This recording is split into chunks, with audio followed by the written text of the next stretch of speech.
Namaskar.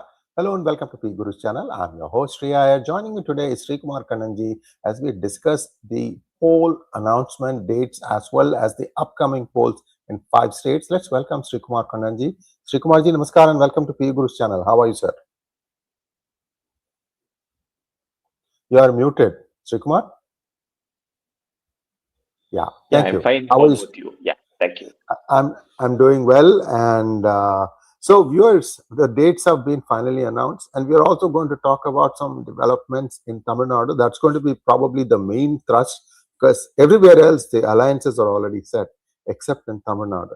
They like to go take it down to the last 11th hour, if you will. So, Srikumar, you can start in any order you want. The floor is yours.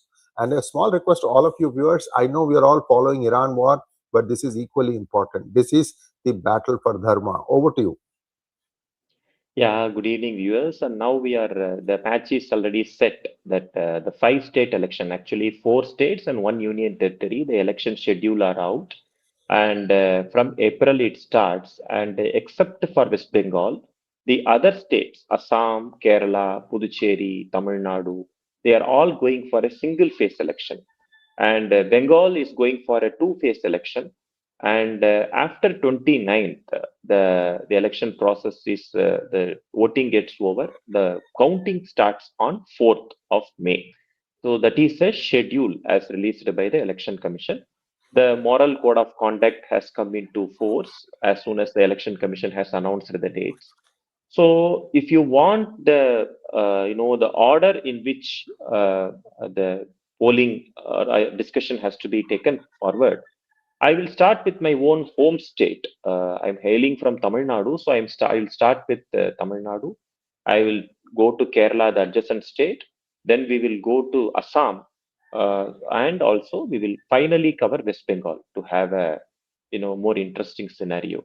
So regarding Tamil Nadu, anything else, sir? So if you want to discuss on Tamil Nadu, you are free to ask any questions on this issue. Yes, before we start jumping into that, viewers, please like this video, and if you have not subscribed to our channel, do subscribe to our channel. Srikumar is a psephologist by a hobby, and he's a very math data oriented person.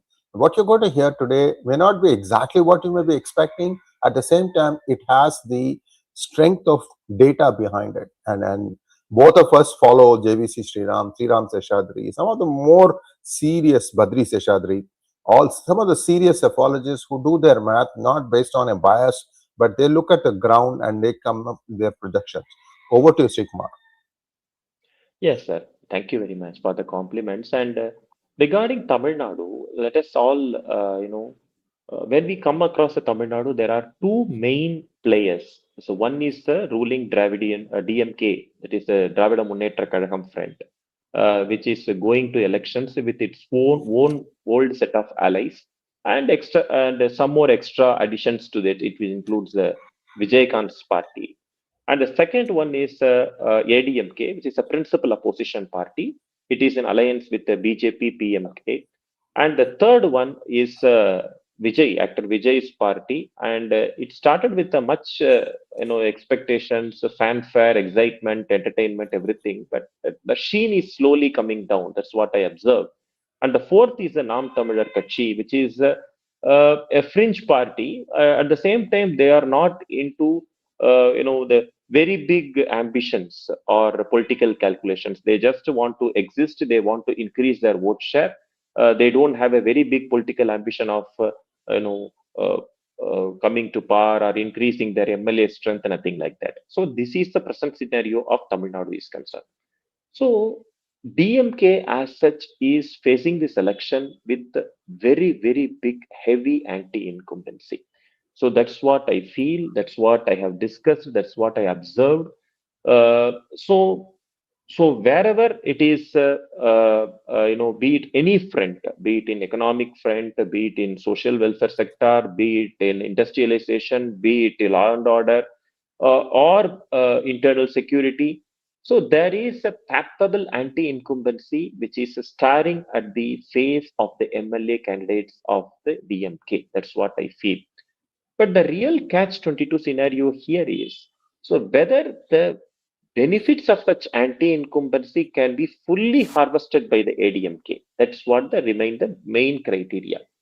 Reason being, so when the DMK was in power, still is it's in power, but now when it is in power for the past 5 years, ADMK failed to corner this government for almost 4.5 years. It has its own set of reasons. I don't know the reason why, but uh, it is what it is. That the ADMK has failed to corner this government on key issues. But the main what I feel in Tamil Nadu is Tamil Nadu doesn't vote to elect a particular party. Tamil Nadu has a trend to vote out a ruling party. That is a usual trend. See, I am not talking about the period of MGR. So when he was being elected by the people of Tamil Nadu. So from if I started observing electoral politics from the year 1989, though in an amateur manner, but slowly I got evolved into it. So it increased along with my age as well as a passion. So what I see is 89, 91, 96, 2001, 2006, 2011, all these elections, it was about vote out a party. So the natural beneficiary will be the next, the second largest party or the principal opposition party during that particular period of time. It was in 2016 when the party, ADMK was voted back uh, by the people of Tamil Nadu. So after that, it was 2021. It was a much of a yes, sir. Please. Yeah, viewers, sorry to disturb you. Viewers, that election was important because by that time Jayalalitha had already been convicted, and she was actually sitting in prison, if I remember correctly. And then her health was deteriorating, so somebody, talked to Dr. Swami, who was the petitioner, and he gave permission for her to stay at home, house arrest at home, and she contested elections from that point of view. And she didn't live very long after winning the election, I think 6 months or so.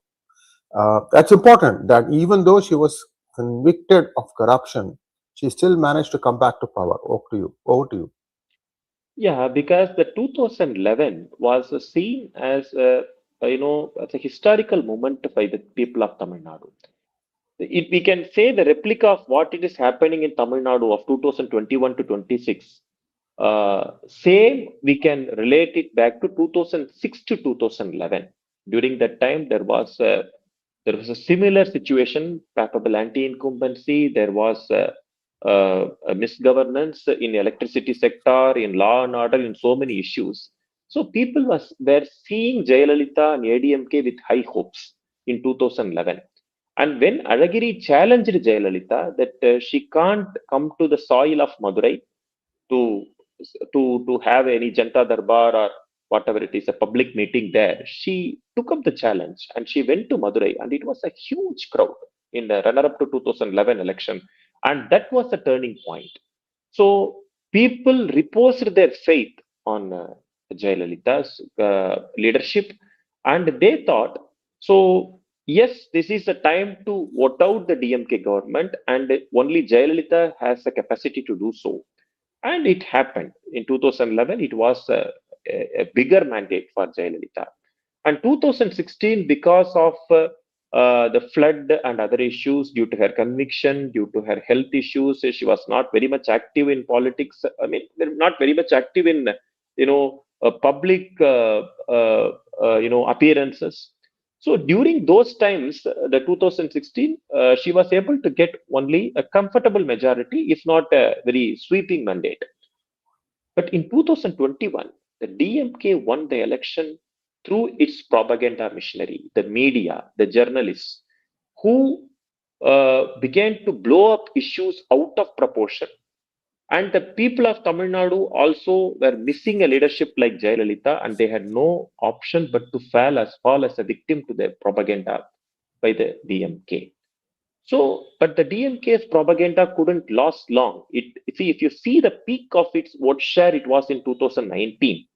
And from 2019, its vote share began to fall, be it in 2021, be it in 2024.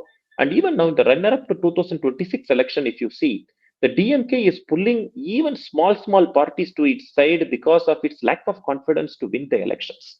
So if it had the confidence, it could have faced the election more brazenly. It is not happening so. There is a sense of fear, there is a sense of lack of confidence in the mind of the DMK. That is why it is, rolling out the cash dolls on one hand, pulling up its alliances on the other hand. It is lacking a narrative this time. And one thing I want to be sure that for DMK, in 2021, the alliance and chemistry both worked in its favor.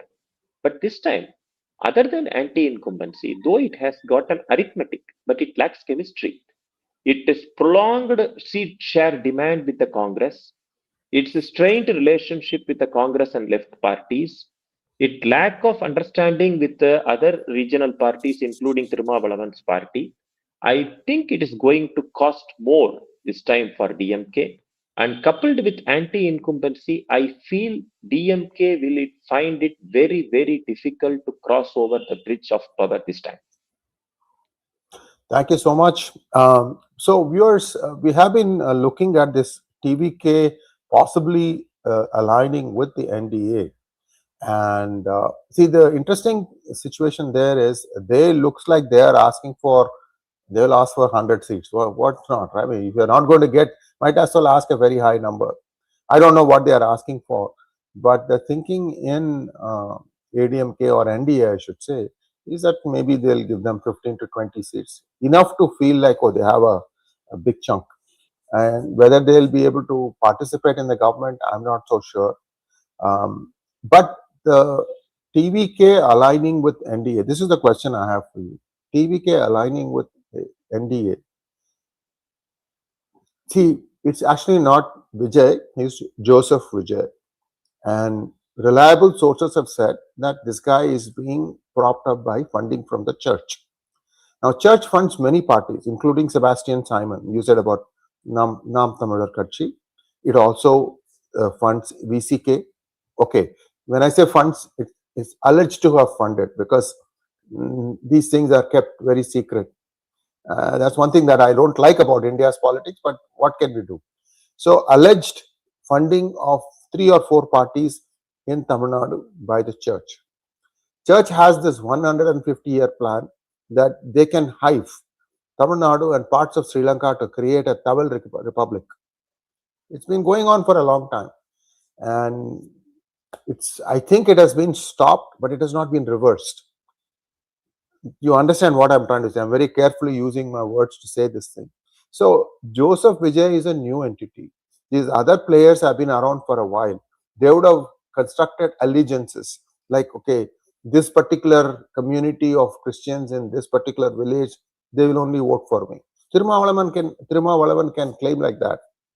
I mean, it's a very travesty of justice that despite being allegedly a Christian, this guy keeps winning on scheduled caste ticket. Tiruma. He's also a professor, by the way. Pretty erudite guy, by the way. I don't have anything wrong with the way he is. But it's the fakery that I don't like. But all that apart, Joseph Vijay aligning with NDA, will that suddenly give them a stamp of secularity? And will his flock go with him to the NDA alliance? Over to you.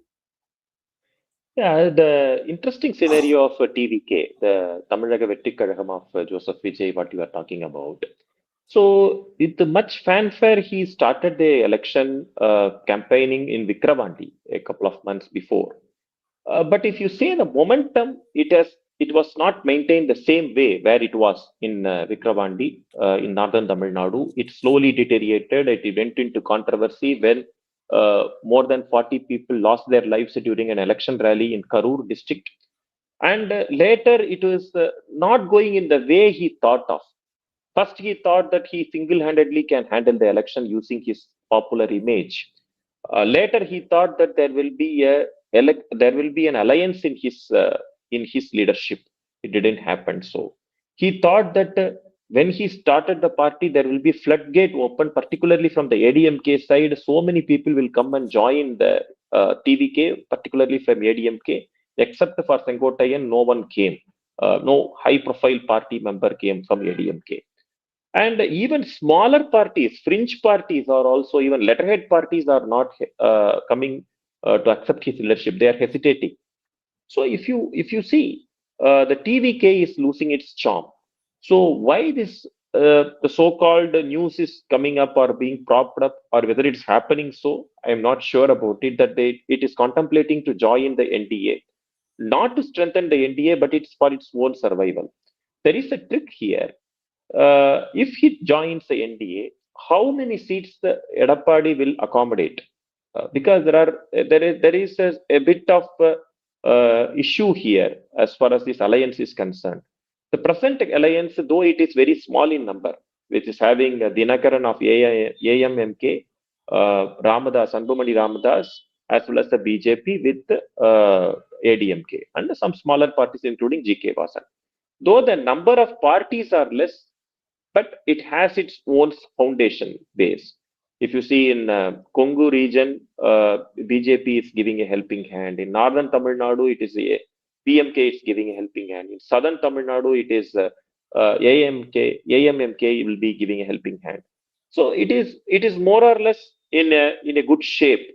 So if Vijay comes and Vijay is given more importance, then what will happen to the other existing allies? That will be a problem. Second, whose vote the Vijay will be taking off? That is $1 million question.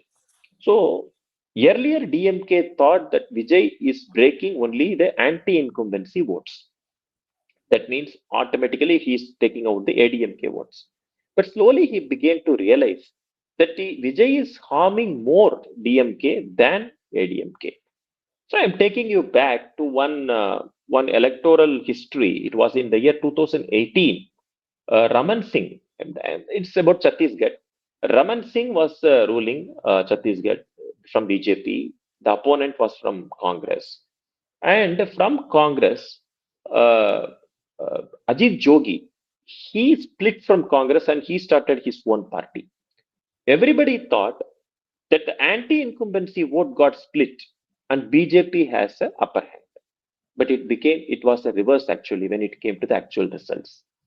BJP was defeated in a worst possible way, and Congress had a highest tally, and actually it Ajit Jogi's party split the anti-Congress votes between BJP as well as itself. So it doesn't look like the way what we think.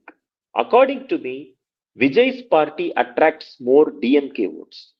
If it comes back to ADMK or NDA as an alliance partner, then there is every possibility the pro DMK votes of the TVK go back to the DMK, and it will make the election more murkier.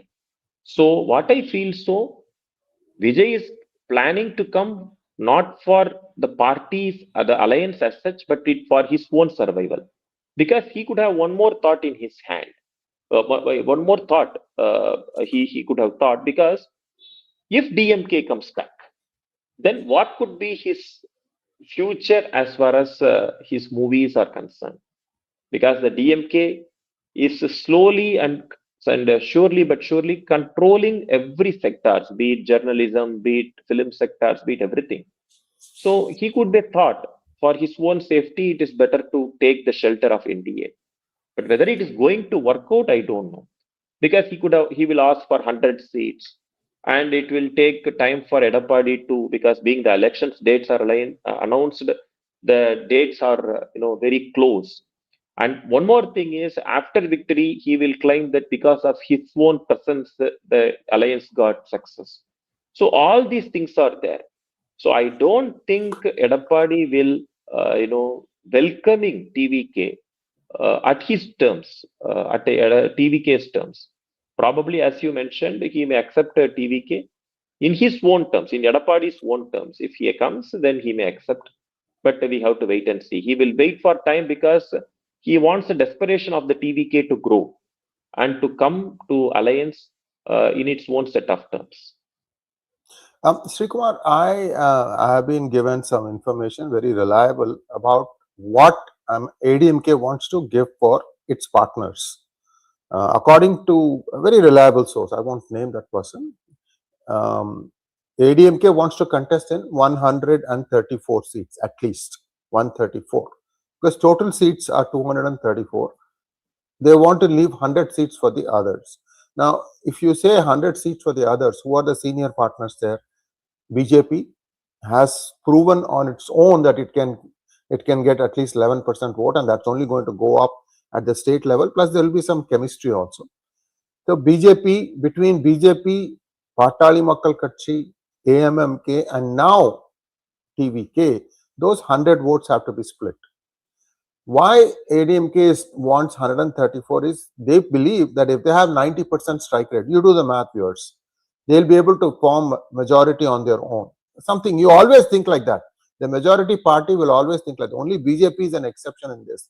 Even though it is the majority party, it tries to take the other major regional partner along with them.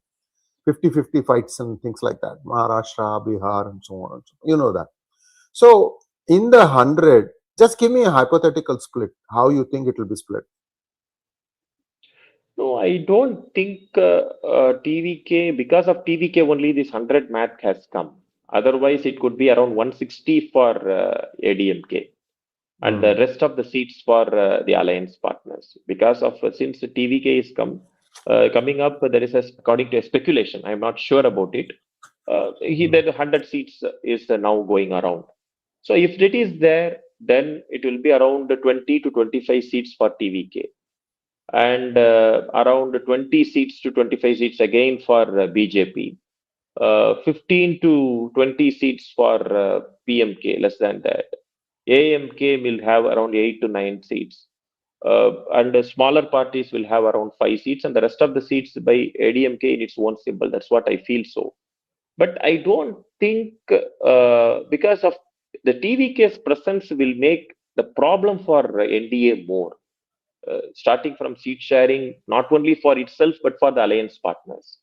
The partners like BJP, PMK, and the AIAMK may feel more uncomfortable because of a new party's entry. The time and tested and it carefully built alliance will suffer. So that could be one of the reasons that Edappadi may not welcome TVK. There was a time, and even in yesterday's one of a media program, private media program, he refuted the news reports that he is in talks with TVK.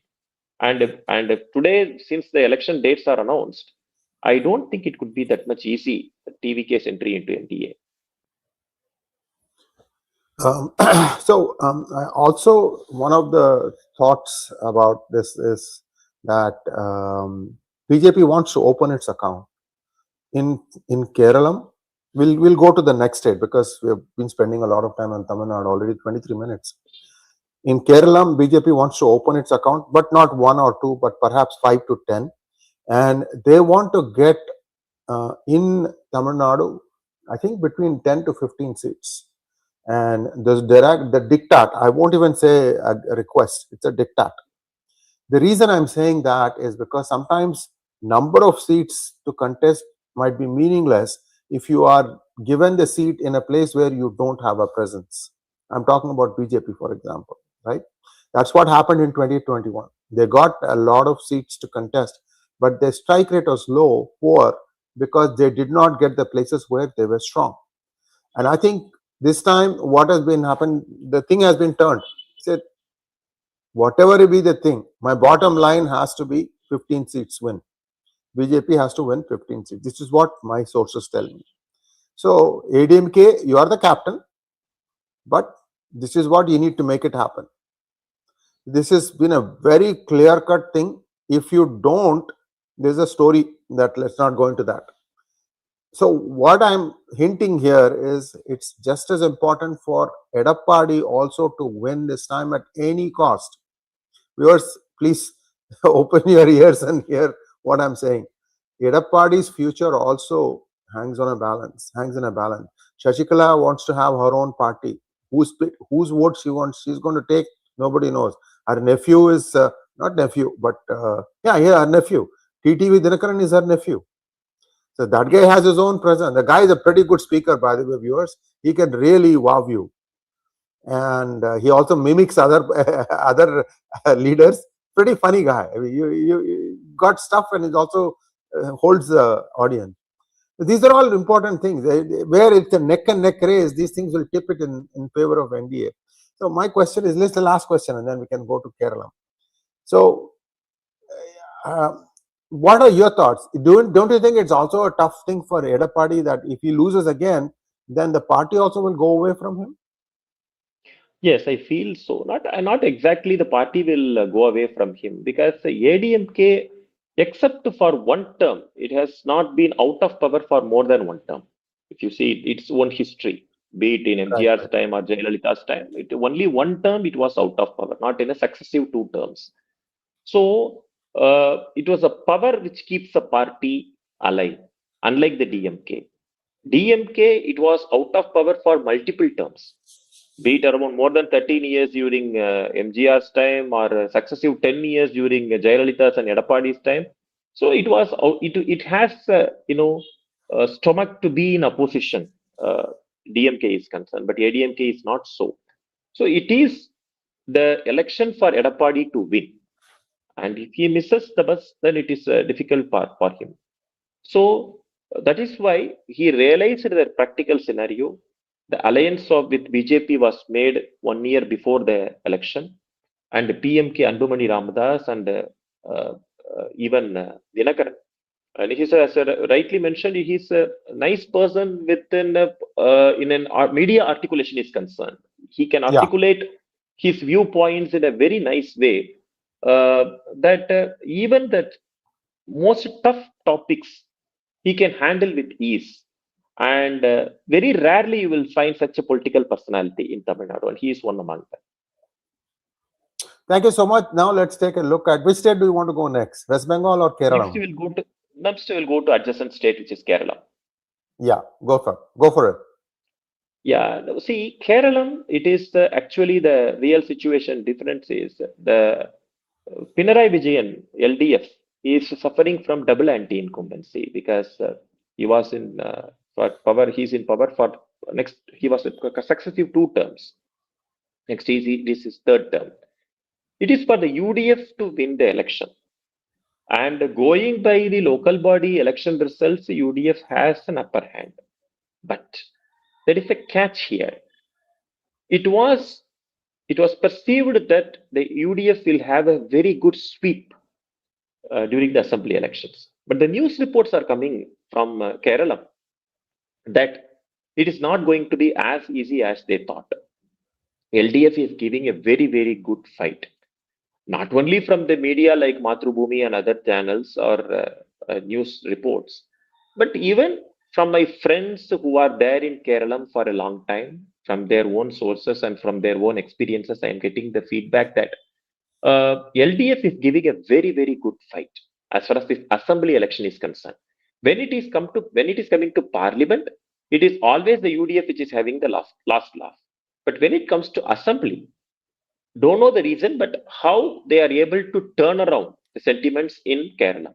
This time, the real uh, the main player will be the BJP, because BJP this time, having traveled not only as from the long time before, they were just seen as a fringe party, and from there they have positioned themselves as a more like a Kasargod based party and a Thiruvananthapuram based party. From there, they further moved into the interior uh, districts of Kerala, and now they are becoming a mainstream party. And now, as Rajiv Chandrasekhar as a party president, and having won the Thiruvananthapuram corporation, they have positioned themselves as a mainstream party. And what I am seeing is, if not in many constituencies, but there are selective constituencies, like in the districts of Thiruvananthapuram, like Nemam, even in places like Ernakulam. There are specific constituencies like Karakootam, Vattiyoorkavu, Manjeshwaram. So these are the selected constituencies where the BJP has a good chance. It not only depends upon the organization, but the good thing is the BJP has a battery of leaders It has the L. Muralidharan there, it has Surendran, it has Rajiv Chandrasekhar, it has people like M.T. Ramesh, Shobha Surendran, now Srilekha, the IPS officer. So, these peoples will be trying their luck in Kerala this time. And I hope, according to me, minimum 3 to 5 seats the BJP may be able to get this time. I'm taking you back to 2016 when the BJP got its first MLA from Nemam constituency where O. Rajagopal won that election. After that, this will be the finest moment where the BJP will be trying its luck. In Ernakulam, in Kasargod, in Trishur, Thiruvananthapuram, we have to see. But the real excitement will be for the BJP this time. And every set of election will be having one talking point. And this time, I feel the talking point will be Kerala and Bengal. Thank you so much. And I remember that election because I was on a national TV panel and we were discussing Kerala results. And I think it was a communist guy who was accusing the Congress guy of not keeping up his word for cross voting. Open in a national channel, the guy accuses, you guys did not keep up your word. You should have cross voted. Why I'm saying this is, see, the literacy factor of Kerala, 100% literacy, it helps them to do cross voting.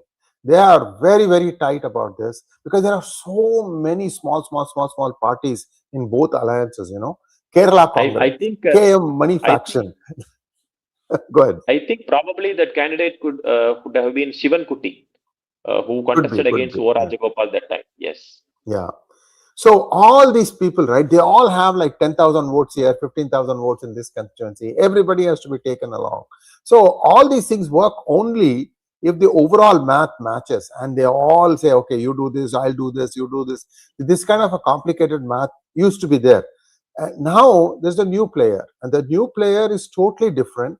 He is changing the rules of the game. And these two used to combine effectively. Like 2016, they lost one seat, but they combined successfully in 2021 to keep BJP out. Nimam, they couldn't win. Maybe it's because they did not put Rajagopal, they put Kumbonam Rajsekharan. I don't know why they did that. See, this is the other problem. BJP in smaller states where they don't have that mature leadership. I'm sorry to say this. There are lots of internal fights. Take a look at BJP in Tamil Nadu. Do you think some of these women who are making so much, putting so much mud against Annamalai, do you think they can even win a city council election? They've lost, except for one time, and that I'm not sure this time. Anyway, let's leave it at that. So BJP needs to see Rajiv Chandrasekhar is a slightly more respected person because he's not from Kerala BJP. He lived his life mostly in Karnataka and in Delhi. So his calling card is his mother tongue is Malayalam. Other than that, I don't see Rajiv as being he probably doesn't know all these things. Sometimes not knowing this also is good. You project a good face known to everybody and try and see if you can harvest votes. So my very, very modest target for BJP is 5 seats. If they can win 5 seats across the state, not just 1 or 2 districts, they can do that. This is going to mean that cross voting thing, that model would be broken. And for this, the key community that holds this vote, the Christian community of Kerala. And Kerala Stories 2 is going to have a big impact, in my opinion. Over to you. What do you think?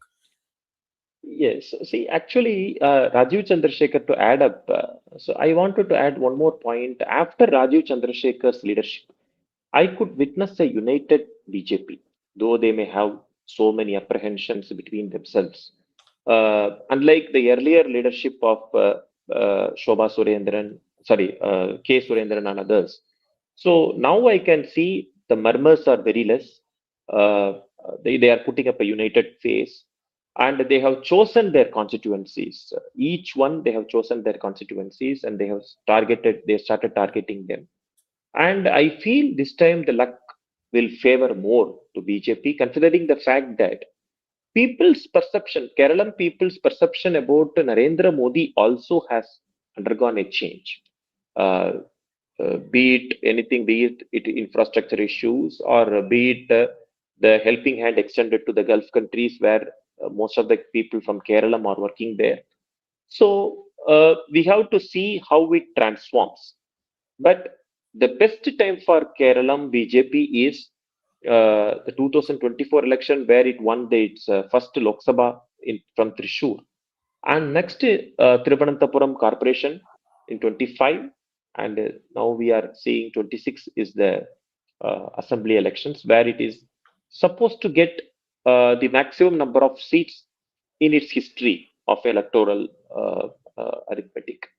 So we have to see how it goes. But it is a good time as far as the Keralam BJP is concerned. Thank you so much. Now let's go on to the next state. Which one do you want to talk about? West Bengal Assam. or Assam? Assam. Assam. Go ahead. Assam.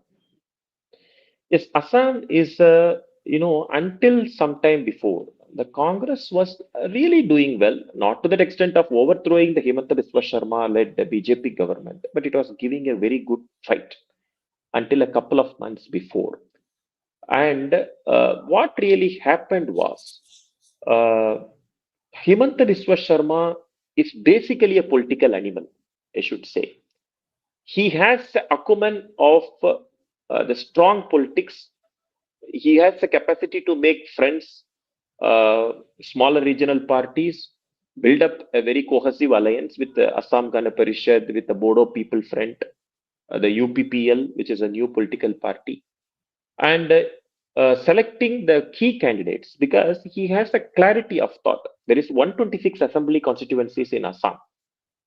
He has a clarity of thought saying that for 30 constituencies, I could not win because it is dominated by the infiltrators of Bangladesh in selected districts like Dubri and other places, where only you cannot go and even seek votes. So 30 seats or so, he is ruling it out, and rest of the seats, he is going to give his best. That he wants to give around 90% of the rest of the seats to take it to 80 plus seats, because 64 is a simple majority, 65 is a simple majority. So, considering the fact that Himanta Biswa Sarma not only rolled out the social welfare schemes, be it cash tolls or anything, he has brought in the infrastructure with the central government in a very big way across the Brahmaputra river and other issues, giving the land patta to tea tribes, which are a significant vote chunk there. He actually brought the issue of demographic change to the mainstream politics, to the mainstream discussion point, because without him, I don't think anybody else could have done that. He has pulled out the key people from Congress, including the recent Mr. Bhupen Bora, because people think Bhupen Bora as a political lightweight. He was actually the president of the party for some time earlier. He was the main architect of the Congress-led opposition alliance. He was a key member to it. So if the Congress was wise enough, it could have projected Mr. Bhupen Bora as a party space, and they could have faced the election. It could have been tougher for Himanta Biswa Sarma, comparing with what is happening now. Instead, they went with this guy, Gaurav Gogoi, is the son of Tarun Gogoi. And because of the whims and fancies of Rahul Gandhi, because he is a key, yes man group of Rahul Gandhi. So now he could be contesting in one of the seats in Jorhat district. So what is happening there is his presence is further polarizing. Gaurav Gogoi's presence is further polarizing and making the road for Himanta Sharma more easier than it was earlier. So what I feel is it could be a comfortable win for the Assam BJP, and for the third time, consecutive time, because earlier they won the state in the year 2016 when Sarbananda Sonowal became the chief minister, and later he was succeeded by Himanta Biswa Sarma in 2021. And if BJP wins in Assam in 2026, it will be again Himanta Sharma will be succeeding. That's what I feel. So yes, sir. Thank you so much. There was no SIR in Assam because the NRC is already in place there. NRC is completed, right? NRC is completed, right? Yes, NRC is completed, and still there are a couple of judgments are also there because to weed out the infiltrators who are coming from Bangladesh, the people who have settled before 1971 and the people who have settled after 1971, there is two ways to look at it. And the people has after coming to Assam in the after 1971 has to be detected and deported. How far it is going to be successful, I don't know, because even in 1991 to 96, during Narasimha Rao's time, at that time in Rajya Sabha, the Congress minister, I don't remember his name right now, he gave a reply that are about more than 1 million people of the illegal infiltrators who were there. Now it was in the year 91 to 96. Now it is now 2026. So you could have imagined the uh, you know uh, uh, the reproduction rate and other things. But it will be more. So it will be a very Herculean task. But the good thing about Himanta Sharma, what he did was in the view of protecting the identity of Assam, he demarcated the constituencies in such a way that to make the seats in a delimitation fashion before 2024 elections to earmark the seats for the tribes and the ethnic communities so as to preserve the indigenous structure and culture of Assam. Sir, your voice is on mute. That's a very interesting way to put it. Thank you so much, Srikumar. Let's move on to West Bengal. That's the big 800-pound gorilla in the room because it's a very clever, wily campaigner. This lady is capable of breaking her left leg and putting a cast on right leg and also nimbly walking. So very, very smart cookie. Knows how to win elections. Governance, we are not talking about governance. Who cares about governance? It's all only election winning now that it's election time. So, Mamata Banerjee, many people here saying that, they are still going to come with a majority. This will be the fourth time if she comes back to power. I don't think she has codified so much that, you have to have something that you can claim. For the last 15 years, I have done this for you. So give me another chance. Can you tell us maybe 2 or 3 things that she got for the people of West Bengal on which she can run? If you compare with what left front and Mamata Banerjee, so rather than counting her achievements, the people of West Bengal voted to Mamata with a lot of hope in the year 2011. They thought that it is enough that we suffered but the left front rule, and Buddhadev Bhattacharjee was the last left chief minister so far with Bengal is concerned. And the year 2011 to 2016, Mamata Banerjee won the election with the Congress support. Congress was her prime alliance partner. And that time it was not seen as this much worse, what we are seeing now. The worst started in the year 2016-17.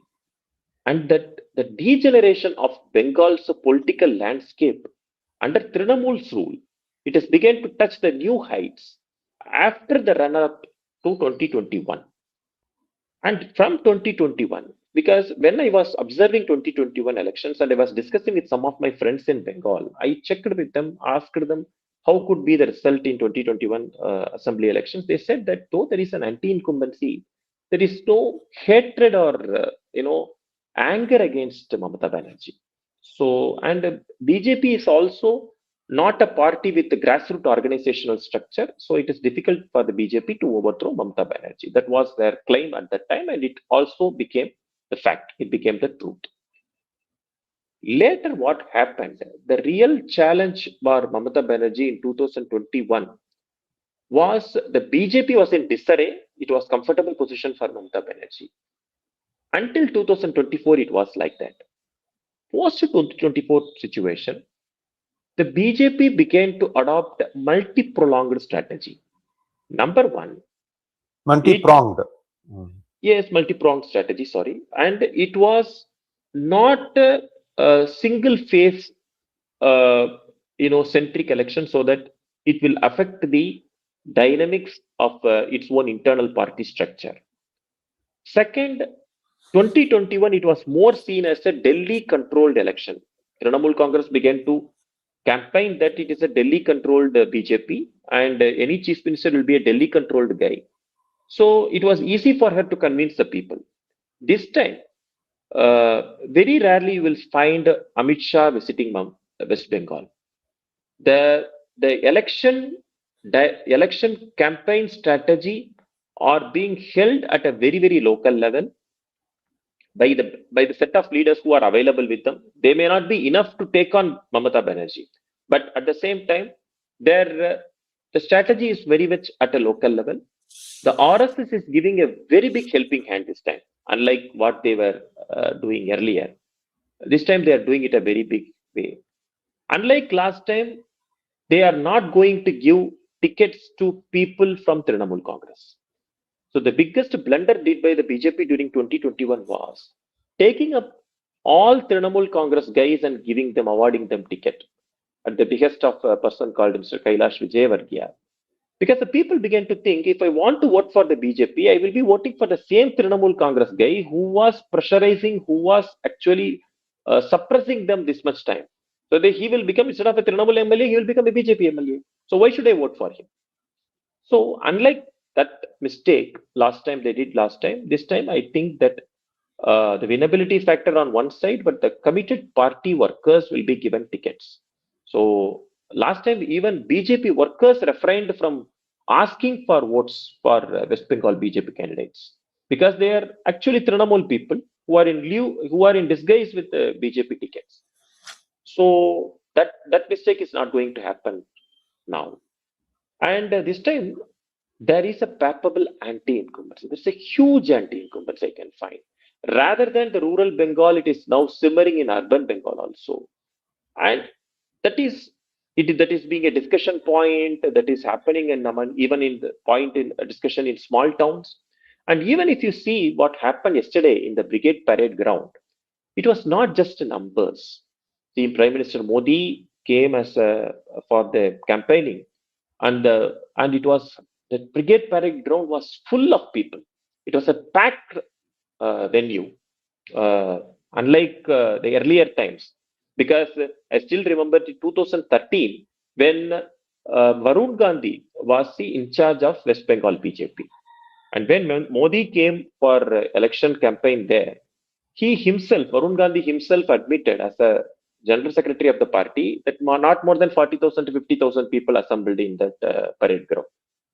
This time it is not so. The crowd was, I can see how the crowd mobilization took place. It was not only through just trains, it was through boats, it was through buses, it was through trams. People walked for longer distance, even at 34-degree, the summer, they walked along to attend the rally. And even during the rally, there were no place, people standing outside the rally venue to hear the speech. And I feel there is a silent wave which many are failing to predict. Unlike 2021, see, 2021 was different, but this time, because of there was a very difficult situation faced by the BJP workers and as well as the public after the 2021 election, people are preferring to keep quiet and they want to excise the silent wave which we are going to see. So we will be discussing it a lot as an exclusive topic as far as West Bengal is concerned in the next weeks. Yes, sir. Thank you so much. And viewers, EVM is quite safe. It doesn't make any mistakes. But around that, you can do a lot of mischief. One mischief that West Bengal TMC used to do, the goons would identify who will vote with them and who will not vote for them. And they would make sure that those who they think will not vote for them don't even go to the polling booth. And not only that, they would also threaten people. Like, for example, if somebody is living in an apartment complex where there are middle class, upper middle class kind of people who probably will not vote for TMC, they would threaten them. You will make sure that your life is miserable. And there have been instances where, molestation and things of that nature also happen. In fact, in 2021, Mamta's goons unleashed a kind of violence on BJP workers that was unheard of. And this was like what I would call as retribution. You don't retribute political opponents. Retribution is given to enemy, and that's what she ended up doing. So what happened was many people were afraid to even go back to their villages, especially in the border districts. And these things have to be sorted out before the election take place. West Bengal people need to feel secure that A, they can go to vote, B, they can be safe after they vote. I'm saying this very, very carefully. I think this time the Home Ministry has done its work, starting with the appointment of a very efficient election commissioner in West Bengal. And she does anything that this lady starts screaming, that means it's going against her. The SIR, for example, and I can count many other things. Also, the silent wave that Srikumar is talking about. Think about it, viewers. Where has Jamaat won in Bangladesh? You may want to say, I don't accept this election, but Jamaat has won mostly along the border districts. And this is a very porous border. Rivers are the ones separating one from the other.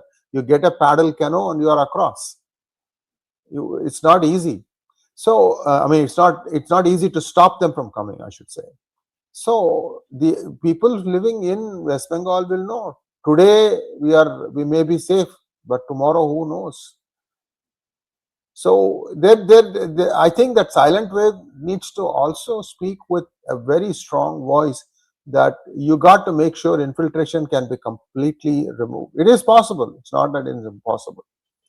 And what we are also finding is BSF officers are found with 80 crore cash. So see, don't think that one arm of the government is clean. When there are no checks and balances, everybody tends to be corrupt. So let's hope that change comes, because this is a now or never battle. And I hope Mr. Vijay Vargiya does not do any campaign this time. The man overdid the Jai Shri Ram card. He should have also remembered this is Jai Ma Durga country. You got to understand, politics is always local. How somebody of his experience didn't realize that Jai Ma Durga would perhaps have resonated better with the people of West Bengal than, you can have Jai Shri Ram also, but this sensitivities you have to take care. I think they are addressing some of those things this time.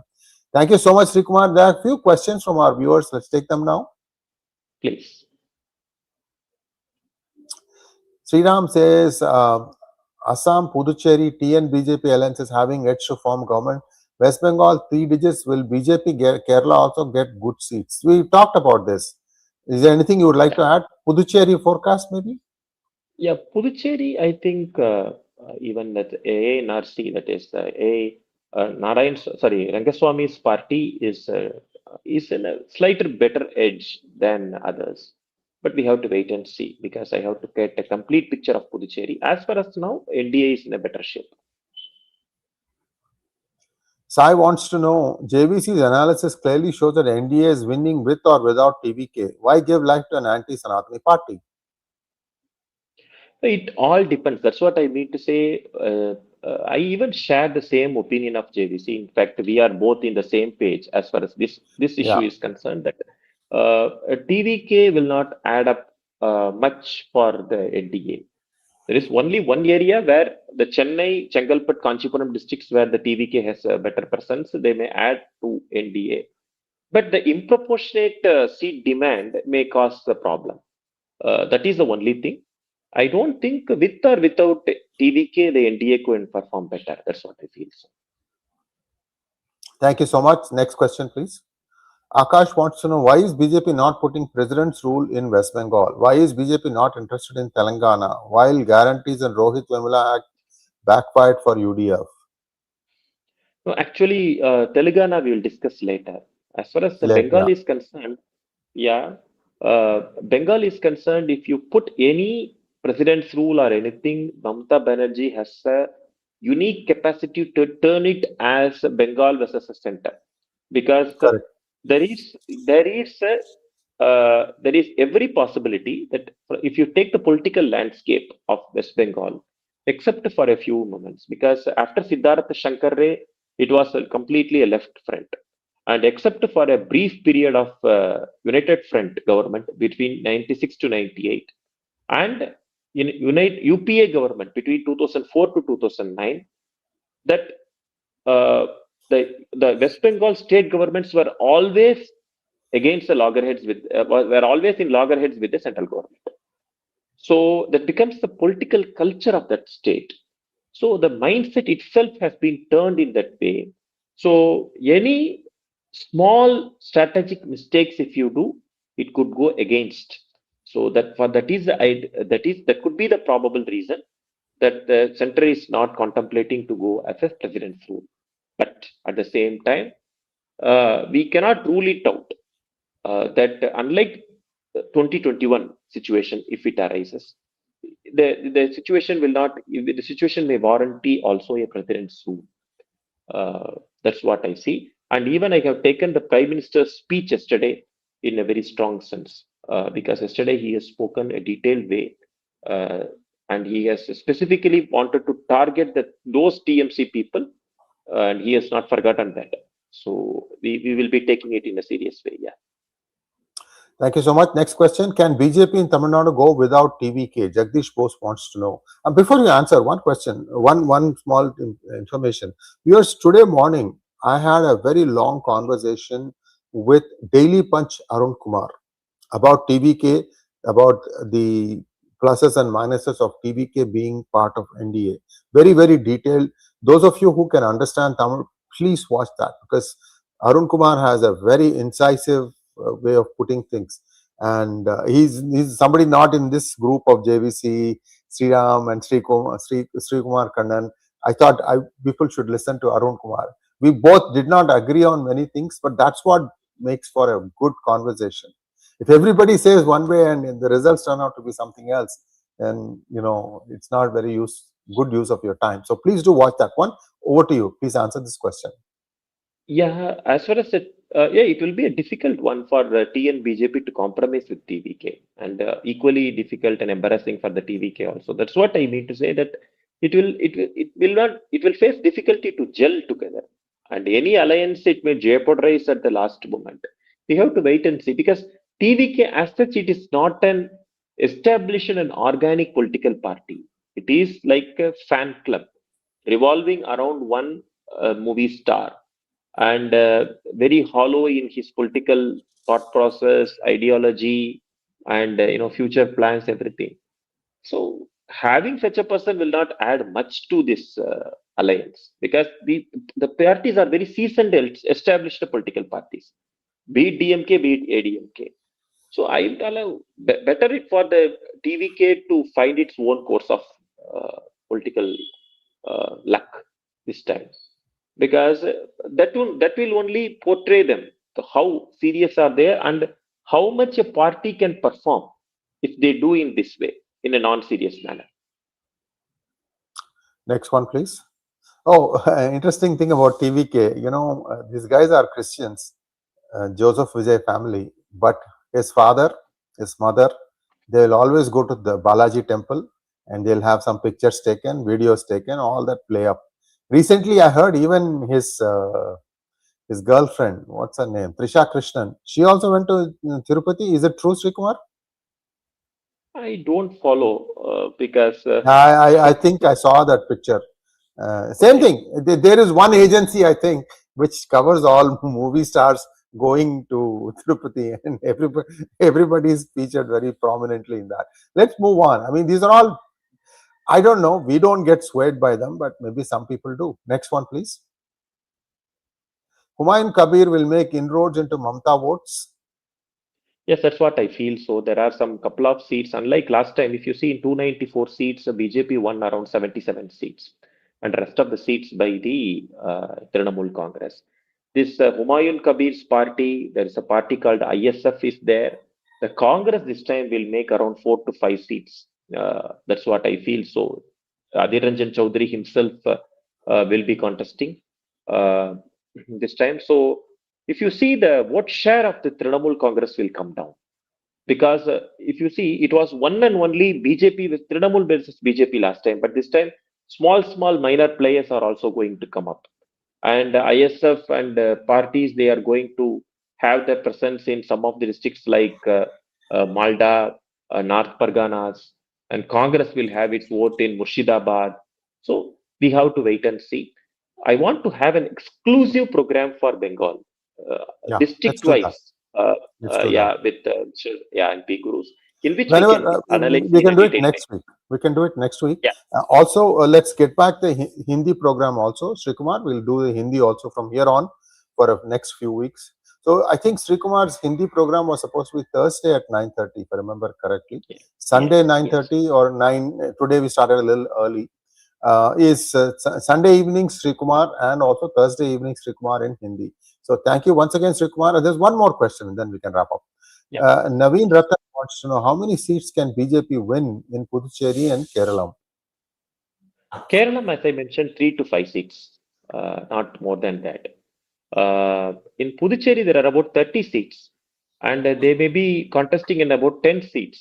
And we should wait and see whether they are contesting in 10 seats or more. If they are contesting around 10 seats, they possibly get 6 to 8 seats this time. But Kerala, they will get around 3 to 5 seats.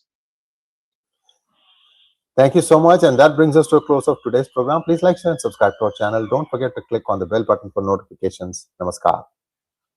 Namaskar. Jai Hind.